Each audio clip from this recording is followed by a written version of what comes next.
look outside, most Americans couldn't open their windows without hearing the loud rumble of cars zooming past their homes. Whenever going somewhere, most people don't even think about it when they hop in their cars, the history of where all the parts came from and how it got to them. All of this happens through the process of globalization.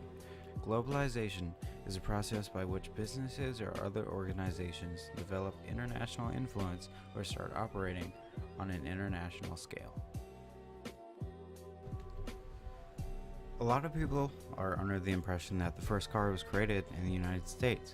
This isn't true. A young man from Germany, Karl Benz, the creator of Mercedes-Benz, was the first to create a production gasoline-powered vehicle to be sold commercially.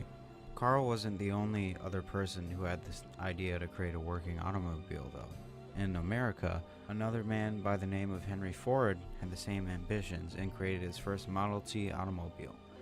The only difference is that Ford came up with a method to create much more cars at a lot cheaper of a price through his assembly line process, in which division of labor between workers led to a much more efficient way to build cars. Cars are still often designed in one country, but with components that came from other countries, within the imports and exports that are transferred between the two countries. Different brands of cars are only made in certain places.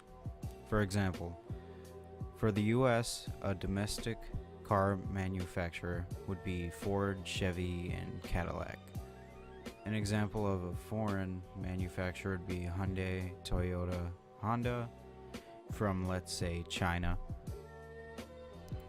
And even though that both countries are on the other side of the world, you still see American cars in China and Japan, and you see Japanese cars in America, and that's because of globalization. After the creation of NAFTA, that's the North American Free Trade Agreement, we have seen an increase of imports and exports of foreign and domestic car parts in America. For example, for a US car to be built, it may require some engine parts from Mexico, a steering wheel from Europe, and that's just because everything is interconnected.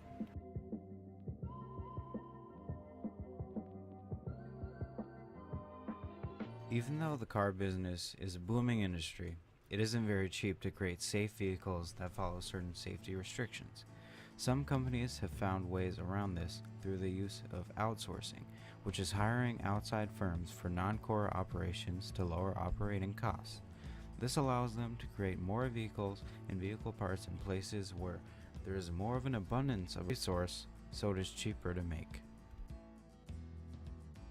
Effective immediately, I am closing the plant and moving all operations to India. Does this mean we're losing our jobs? No, your jobs are safe. They'll just be done by someone else in another country.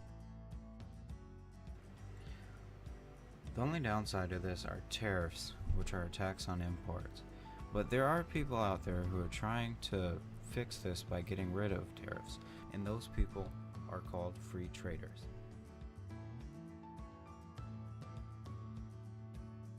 There are also people out there who are the exact opposite of a free trader, and those people are called protectionists. Cars have been around for a really long time, and they're not going anywhere.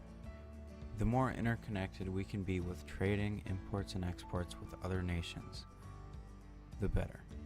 Thanks for watching.